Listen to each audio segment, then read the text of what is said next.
Good morning children. Kusum ma'am की online class में आपका स्वागत है। प्यारे बच्चों, आज हम चौथी क्लास के विषय प्रवेश अध्ययन की पुस्तक झरोखा का पाठ 1 परिवार कल और आज को रीड भी करना सीखेंगे और साथ ही इसमें आए हुए क्वेश्चंस के आंसर भी हल करना सीखेंगे। तो देखिए बच्चों, आज हम शुरुआत करते हैं यहाँ से पेज नंबर 4, हमारा नया घर। तो देखिए, यहाँ पर आपको पता ही है ये सब बातें समीर सोच रहा है। समीर अपने परिवार की एक फ़ोटो एल्बम देख रहा है और उसको देखते हुए कुछ बातें सोच रहा है। तो देखिए, अब समीर सोच रहा है इस फ़ोटो के बारे में। यह फ़ोटो हमारे नए घर की है। पिताजी का तबादला गांव के स्कूल से शहर के स्कूल में हो गया था। उनके तबादले के बाद हम गांव से यहाँ शहर में रहने आए थे। तो अब समीर अपनी फैमिली के बारे में, जो शहर में रह रही है, उसके बारे में सोच रहा है। तो अब समीर के घर में बताओ कौन कौन है। समीर के पापा, समीर की मम्मी, उसकी बहन और समीर, 4 सदस्य रहते हैं। अब आगे देखो बच्चों, इसमें दिया है सोचो और लिखो। यहाँ कुछ क्वेश्चन दे रखे हैं। पहला क्वेश्चन है, अब समीर के परिवार में कौन कौन साथ रहते हैं। तो बताइए कौन कौन साथ रहते हैं। पता है, उसके माता पिता और उसकी बहन। तो हम यहाँ पर लिख देंगे उसके माता पिता और उसकी बहन, ये आ जाएगा। तो अब आगे देखिए, पेज नंबर है 5। समीर के परिवार का यह फोटो पाठ के शुरू में दिए गए फोटो से किस प्रकार भिन्न है। तो बताओ बच्चों, किस तरह से भिन्न है। पता है, इस फोटो में 4 सदस्य हैं, है ना। तो हम ये बात लिख देंगे कि इस फोटो में तो केवल 4 सदस्य हैं, जबकि पाठ के शुरू वाली फोटो में 9 सदस्य थे। तो अब देखिए, जैसे ये मैंने लिख दिया, इस फोटो में केवल 4 सदस्य हैं, लेकिन शुरू वाली फोटो में 9 सदस्य थे। आगे क्वेश्चन है, समीर ने नए घर में क्या बदलाव महसूस किए होंगे। तो बताओ बच्चों, समीर ने क्या महसूस किया होगा। पता है, तो हम इसे भी लिख लेते हैं। तो देखिए, हमने लिख दिया कि नए घर में कम सदस्यों के कारण समीर का मन नहीं लगा होगा। अब नेक्स्ट क्वेश्चन है, क्या तुम्हारे परिवार में भी कभी किसी सदस्य को किन्हीं कारणों से नई जगह पर जाना पड़ा है।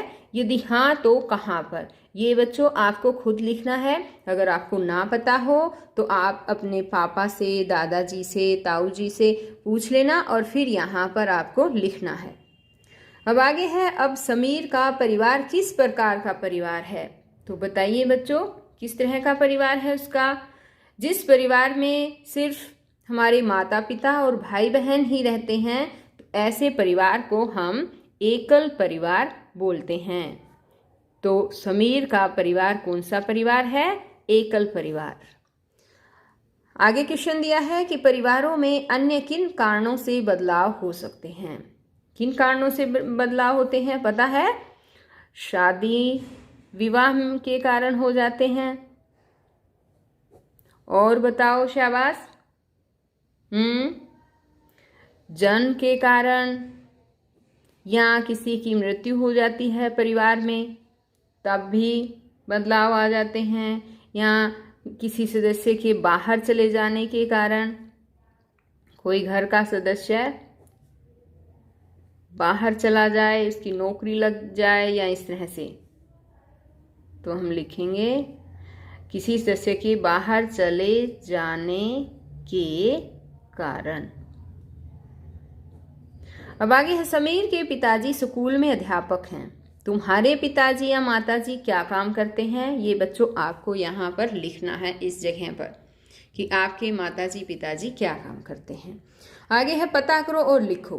अपने माता पिता या दादा दादी से पता करो कि जब वे तुम्हारी उम्र के थे तब उनका परिवार किस प्रकार का परिवार था और उनके परिवार में कौन कौन थे।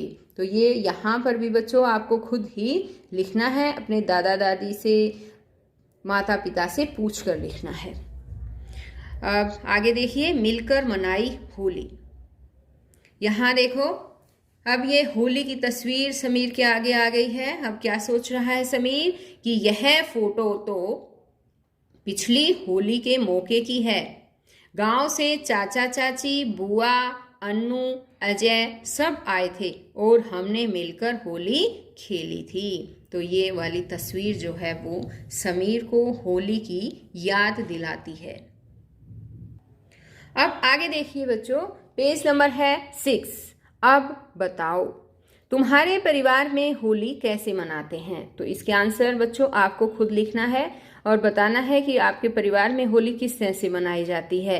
जैसे होली वाले दिन होलिका दहन करते हैं, नाच गाना करते हैं, खाने में क्या क्या बनता है वो लिख सकते हैं आप। जैसे दही बड़ा बनता है, ठंडाई बनती है, मट्ठी है, हलवा है, जो कुछ भी आपके घर बनता है कि हमारे घर होली के दिन ये बनता है। और फिर हम गुलाल से खेलते हैं, एक दूसरे को गुलाल लगाते हैं। इस तरह से ये वाले जो है इस क्वेश्चन के अंदर आ जाएंगी ये सब बातें।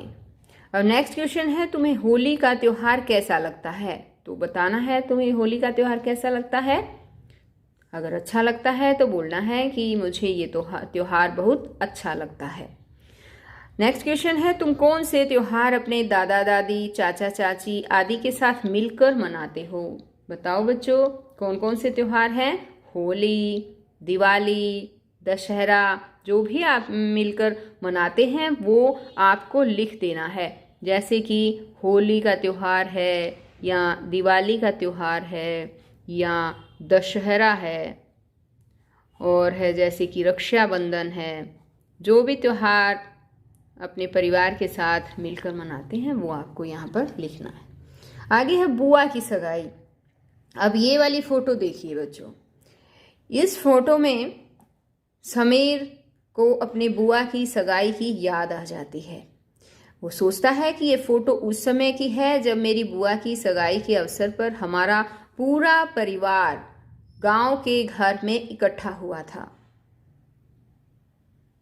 सोचो और लिखो।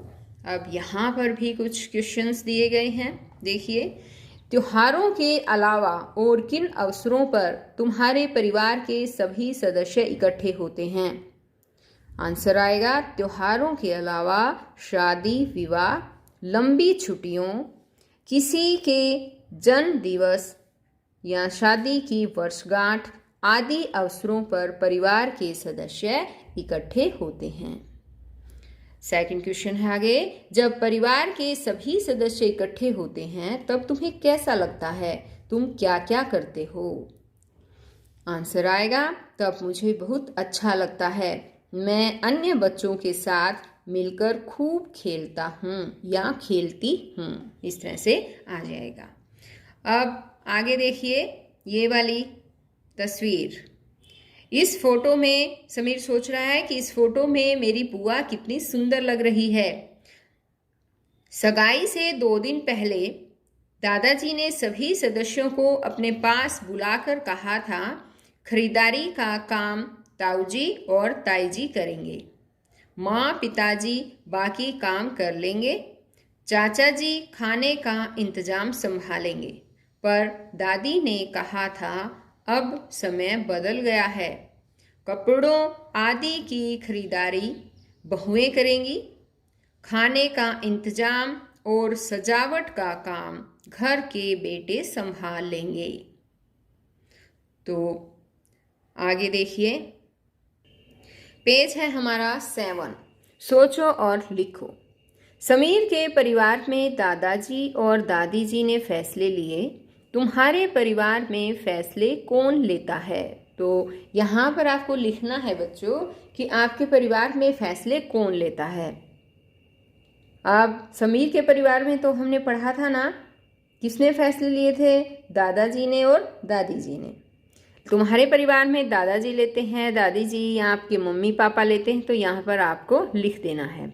आगे क्या, फैसले लेने वाला व्यक्ति परिवार के अन्य सदस्यों की राय भी लेता है, ये भी आपको यहाँ लिखना है, हाँ या नहीं में जवाब दे देना है। क्वेश्चन है, तुम्हारे परिवार में ऐसे अवसरों पर तुम्हें किस तरह का काम सौंपा जाता है। आपको यहाँ लिखना है कि अगर शादी है किसी की, या फिर किसी का जन्मदिन है, या शादी की सालगिरह है यानी कि एनिवर्सरी है, तो आपको किस तरह का काम दिया जाता है वो ही आपको यहाँ पर लिखना है। नेक्स्ट क्वेश्चन है कि तुम्हारे परिवार में नीचे लिखे कामों के बारे में किस किस सदस्य की राय शामिल होती है। किस किस सदस्य की राय, देखिए काम दे रखे हैं यहाँ पर और राय देने वाले सदस्य को यहाँ पर आपको लिखना है। तो यहाँ पर देखो काम है खाने में क्या क्या बनेगा, कि ये राय कौन देता है, राय देने वाला सदस्य यानी पिताजी या मैं, इस तरह से आपको लिखना है। यहाँ पर लिख देना है कि खाने में क्या क्या बनेगा। मान लो ये आपके पिताजी डिसाइड करते हैं कि क्या बनना है, तो यहाँ से लिखना है। दिवाली पर पटाखों की खरीदारी होगी या नहीं, ये आपके मम्मी पापा या दादा दादी, इस तरह से मान लो आपके दादाजी डिसीजन लेते हैं, तो यहाँ पर आपको लिखना है दादाजी। त्योहारों पर नए कपड़े जूते आदि खरीदने हैं या नहीं, ये डिसीजन कौन लेता है, आपकी माता जी। आपको ये तो मैंने वैसे अपनी तरफ से लिखे हैं बच्चों, आपके घर में जो भी राय लेता है इन कामों की, आपको इनके आगे उन्हीं के बारे में लिखना है। घर के लिए टीवी, फ्रिज, स्कूटर, साइकिल आदि की खरीदारी कब होगी, ये कौन सोचता है, तो आपको लिख देना है आपके पिताजी सोचते हैं, माताजी सोचती है, या दादाजी सोचते हैं, या दादी जी। तो इस तरह से आपको यहाँ पर भी लिख देना है। जैसे कि मैंने लिख दिया कि ये मेरे पिताजी जो है राय देते हैं।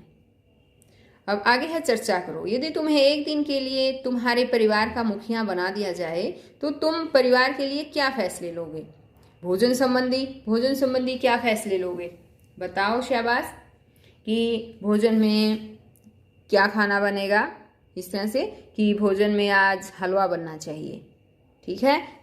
तो आपको लिखना है, ये आपको खुद ही लिखना है बच्चों।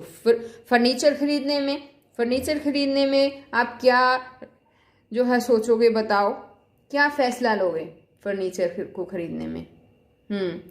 कि एक पढ़ने की टेबल लूँगा, इस तरह से आप यहाँ पर लिख सकते हैं। कपड़े खरीदने में कि मैं पिताजी और माताजी के कपड़े ज़रूर लेकर आऊँगा, है ना। और टीवी देखने में कि टीवी देखने का समय मैं निश्चित कर दूंगा, सिर्फ एक दिन में 1 घंटा ही टीवी देखा जाएगा। इस तरह से जो भी फैसले आप लोगे आपको यहाँ पर लिखना है। अब आगे देखिए, पेज नंबर है 8, सहभोज। अब इस तस्वीर को समीर देख रहा है और क्या सोचता है कि यह उस दिन के सहभोज की फोटो है जब हमारे गांव में लोगों ने पहली बार खड़े होकर खाना खाया था। पहले तो गांव में पंक्तियों में बिठाकर पत्तलों में खाना खिलाया जाता था।